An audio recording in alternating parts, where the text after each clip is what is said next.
Today's number 17 most urgent vulnerability is CVE-2026-78063, a high-severity command injection issue reported in Tenda CH22 1.0.0.1.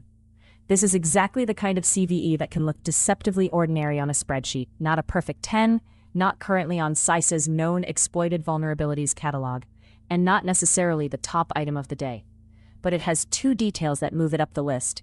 It is remotely reachable, and the official description says an exploit has been released to the public and may be used for attacks. This is the Daily Ranked CVE Brief, What to Patch First, ranked by real exploitation signal from CISA KEV, First EPSS, and CVSS. So the question today is simple. If you have Tenda CH22 devices, how quickly do you need to act, and what should defenders check first? CVE-2026-78063 is described as a security flaw in Tenda CH22 1.0.0.1. The impacted element is the function called formeditFileName in the file path /goform, editFileName. The vulnerable input is identified as the argument editNameMit. According to the official NVD description, manipulating that argument results in command injection, and the attack can be launched remotely. The weakness is mapped to CWE-74 and CWE-77. In plain English, CWE-74 is about improper neutralization of special elements in output used by another component.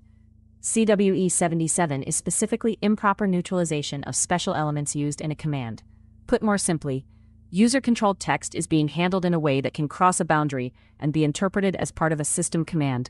That is dangerous, because the application stops treating input as just data. Verdict: 7.4. High is serious enough to prioritize, especially because this is network-reachable command injection with a public exploit reported. The most important CVSS detail is the attack vector, AVN, meaning the flaw is exploitable over a network. Defenders should read that as, an attacker does not need physical access to the device to attempt abuse. The next key metric is ACL, low attack complexity. That means the conditions needed for exploitation are not considered unusually difficult once the vulnerable service is reachable, and the attacker has the required foothold. The vector also shows PRL, so low privileges are required, and UIN, so no user interaction is needed. I'm not going to recite every metric, but one more matters: SC change scope. That means successful exploitation can affect resources beyond the vulnerable component's original security boundary. Which is why command injection deserves fast attention, even when the base score is not a 9 or 10. CVE 2026-78063 is not listed as CISA KEV in the data we have, so we should not claim confirmed exploitation through that catalog. That matters. KEV is one of the strongest signals that exploitation is happening in the wild. But absence from KEV is not the same as safety. The official description says the exploit has been released to the public and may be used for attacks. The EPSS percentile is 0.85014, which places it relatively high compared with many other vulnerabilities in terms of predicted exploitation likelihood.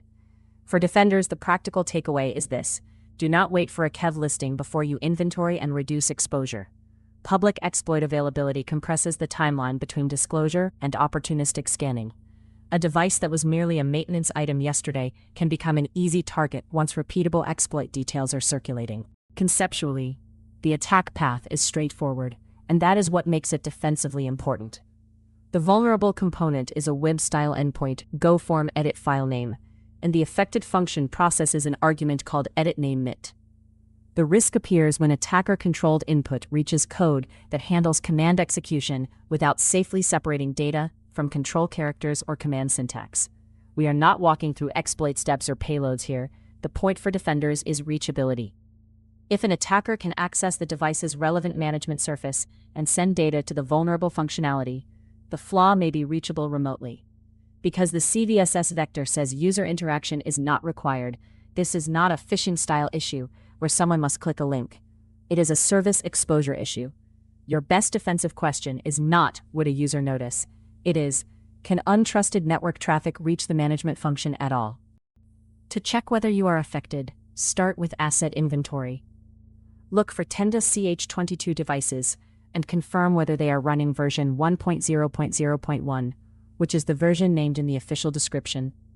Do not assume that a device is safe because it is small, remote, or outside the main server inventory. Network appliances and edge devices are often undercounted in vulnerability programs. Next, review how those devices are managed. Identify which networks can reach the administrative interface or relevant web management surface. If any path is exposed to broad internal networks, guest networks, partner networks, or the public internet, treat that as higher risk until remediated. For exact affected versions beyond the one listed here, and for any vendor-provided fixed release or workaround, defer to Tenda's official guidance. Do not invent safe versions. Verify them from the vendor or your authorized support channel. The remediation plan should be practical and layered. First, check Tenda's official support or advisory information for updated firmware or a vendor-recommended mitigation, and apply the fix according to your change process. If a fixed version is available for your device, that is the cleanest path. Second, reduce exposure immediately. Management interfaces for devices like this should not be reachable from the open internet, and should not be broadly reachable from untrusted internal segments. Place access behind a restricted administrative network, VPN, or other controlled path that fits your environment. Third, enforce least privilege for any accounts that can reach or manage the device.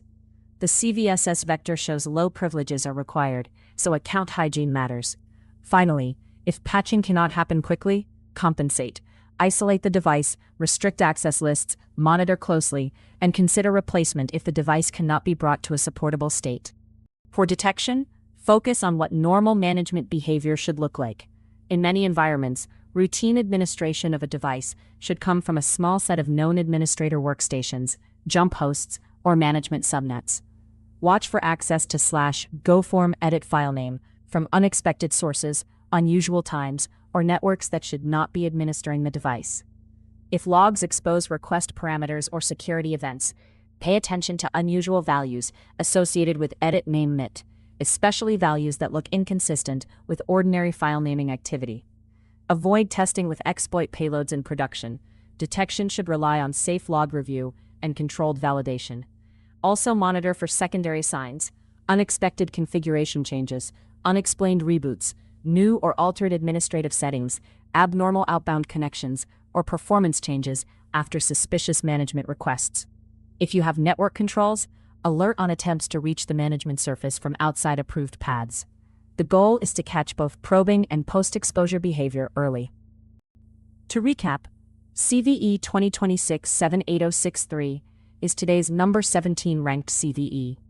A 7.4 high command injection flaw reported in Tenda CH22 1.0.0.1. It affects formeditFileName under /goform editFileName through the editNameMit argument. It is not in CVE in the data we have, but the official description says a public exploit has been released and may be used for attacks. That combination makes this a patch and exposure reduction priority for any organization with Tenda CH22 devices. Inventory first, confirm firmware, restrict management access, apply vendor fixes, and monitor for suspicious requests and configuration changes. If this brief helped you decide what to patch first, subscribe to the Daily Ranked CVE Brief. We rank by real exploitation signal, CVE, first EPSS, and CVSS, every day. The full ranked report is linked in the description.